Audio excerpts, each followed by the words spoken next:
कभी सोचा कि एक नीला ड्रम जो घर के कोने में पड़ा हो अपने अंदर एक खौफनाक राज छिपा सकता है। मेरठ में ऐसा ही हुआ। एक पति जो अपनी बेटी का जन्मदिन मनाने लंदन से लौटा, उसकी पत्नी ने अपने प्रेमी के साथ मिलकर न सिर्फ उसकी हत्या की बल्कि उसके शरीर को 15 टुकड़ों में काट कर उस ड्रम में सील कर दिया।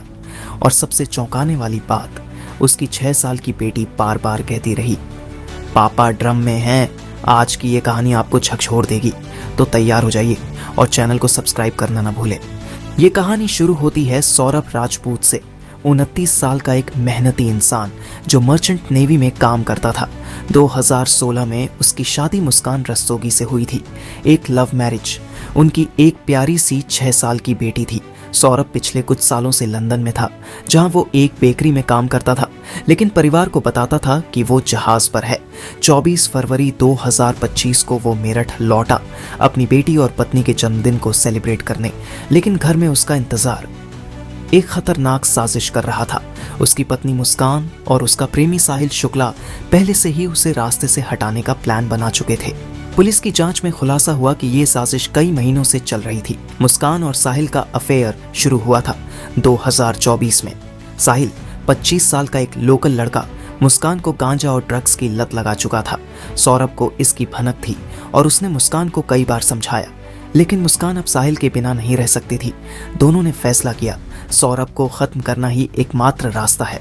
4 मार्च की रात को वो मौका आया। सौरभ को नींद की गोलियां दी गईं और फिर जो हुआ वो किसी हॉरर फिल्म से कम नहीं था। सौरभ जब नींद में था, मुस्कान ने साहिल को फोन किया।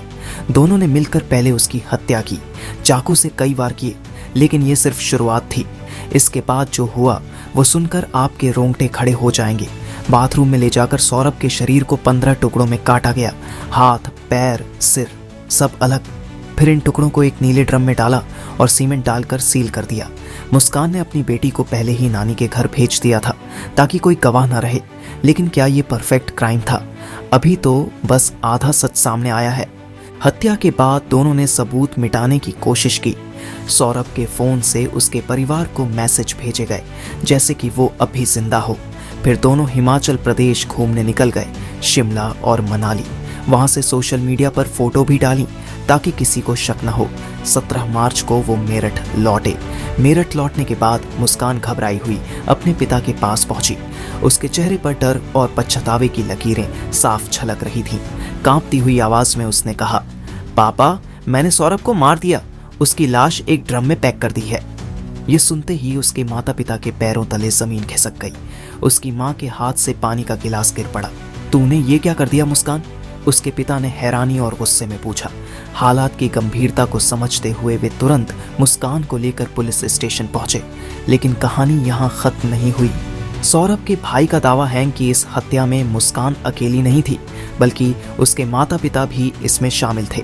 सौरभ के भाई ने यह भी कहा कि मुस्कान की परिवार ने पुलिस के सामने सरेंडर करने से पहले उन्होंने सौरभ की लाश को ठिकाने लगाने की कोशिश की।